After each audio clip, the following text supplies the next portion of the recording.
Hey there, leaders of care communities and small groups. I just wanted to talk to you all a little bit about these care grants. We've had some questions coming in about them. Y'all have just been incredibly creative and thoughtful of how you might use these things and how God might be directing you to use these grants. And so just had some questions come up that I just wanted to direct you guys about. The first one is that if you're having any kind of a tough time getting communication from your group, whether that's a small group or a care community, um, that's okay. You know, phone calls, texts are always going to work better than emails. Just got to remember people aren't great at checking emails in general. And so, especially if you're sending out mass messages, people just they know how to not pay attention to that.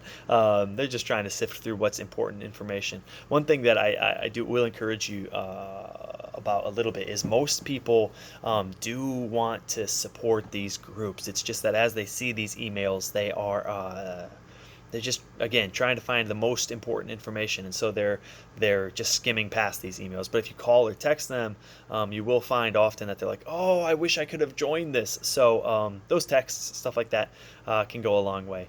That being said, if you don't get responses, or if you don't have time to make those texts, those phone calls, those reaches out, it's okay to not have approval from everyone. If you have a group of 10 people and you've sent out messages and you've only gotten 3 people to reply, do what those three people want to do. Brainstorm with those 3 people and let God lead you as you use that money however the 3 of you think you should use that money. If you're in a group where you have 6, 7, 8 people who really want to do one thing and 2 people who really want to do another thing, I'd encourage you first and foremost to stop and pray about that. It's amazing how prayer just brings about unity.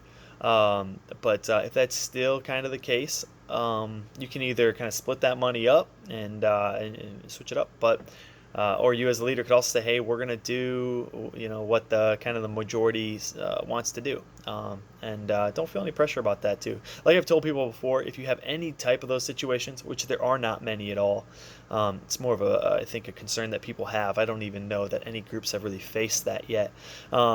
Let me know, and I'm happy to blast an email out to your group, or even make phone calls to people who you're worried about having their feelings hurt, and just kind of share, hey, I think that this what your group is doing is a great idea, and sometimes we just can't do everything. So with that being said, just remember, you can't do everything. $500 isn't gonna pay somebody's rent. Most likely it's not going to get somebody out of debt. It's not going to save somebody. You're just trying to do what you can, and so just be aware. Try and use that money wisely, but also be aware that it's not going to be a game changer in somebody's life. It's going to help. It's going to be a big blessing, but it's not going to change, their life around. Most likely, the love might, the relationships might, but that money probably won't. So just be aware of that as you're wrestling, and you're struggling maybe with what you want to do. Reflect on it, but don't feel too much pressure on how you use this money. One of the other concerns is just how people might use this money or gift cards if they receive it. I wouldn't sweat. I wouldn't worry too much about that. Um, we can't control what other people do with their actions. We're going to try to make as wise a decision as possible. But it's the same reason that we're not really approving of each of your decisions. If we micromanage everything that you do, it's going to limit us. It's going to make it a little harder for us to do everything. So we're going to trust you guys to use this money wisely. And in the same way, when you give that money to someone else, they might choose to not use it perfectly, and that's okay.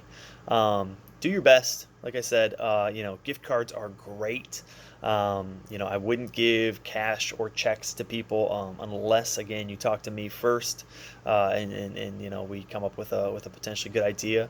And part of that is just because, and I'm going to switch over here. Just part of that is because we want receipts back. So if you are giving money to a church, if you're giving money to a non-for-profit, if you are doing something like that, some kind of paper receipt is going to be great. This is why gift cards are wonderful. And buying supplies and giving those supplies is wonderful. This is why I suggest kind of Visa gift cards. Even though you're going to lose money on it, it gives you a paper receipt. So it allows people to use that money however they want to use that money, like any way that they could use a credit card. But it does have a paper copy, and it does have a receipt that comes along with it. So, yeah, there are just lots and lots of different ways to use this. Try not to feel too much pressure. And again, if you have any questions, contact me. As you guys have seen on the videos already, you're going to spend your own money and then you're going to get reimbursed. But you will get reimbursed. Create a video and share with us the receipts, and you'll get reimbursed. However you choose to use that money. Remember to spend time in prayer about this. Reflect on it. Give your group some time to think about ideas, and then give your group some time to pray about it. And that it's great. God will lead you. Just want to share a few quick ideas with you on how to use this money. First of all, there are lots of individuals around who are in need. If you don't know of any, feel free to contact me or contact Mary, or again, ask people in your group. But there are people in there who could just use this money. You can go out and get a $100 gift certificate to Schnucks or to Aldi's or to Target or whatever, and give them to individuals. You could use it to make masks. Webster Gardens is accepting masks, so you can make masks and drop them off at Webster Gardens, and then we can give them out to people as needed. There's lots of people who are looking to go to Schnucks or Home Depot, and they can't get in without masks. And then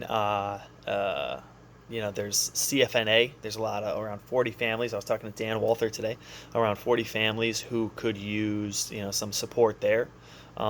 There is up in North St. Louis with Bethlehem. There's Pastor Gerard Bowling, who I was talking to Kathy Odegaard today, and we were just talking a little bit about some families up there that might need groceries. And by the way, CFNA, you can contact Pastor Stanish, and the church can give you all this information if you want it. There's also other families, other churches, other organizations around doing other things. But those are just some other ideas. I love the one-on-one stuff, but some organizations also need support too. So however you guys decide to use that, feel free. I will be praying for you guys. I know this isn't always easy, but I do want you to be aware that people are learning from what you all are doing. There are people who are messaging me asking about what we're doing and how this is going, and they're getting ideas from what you all have done.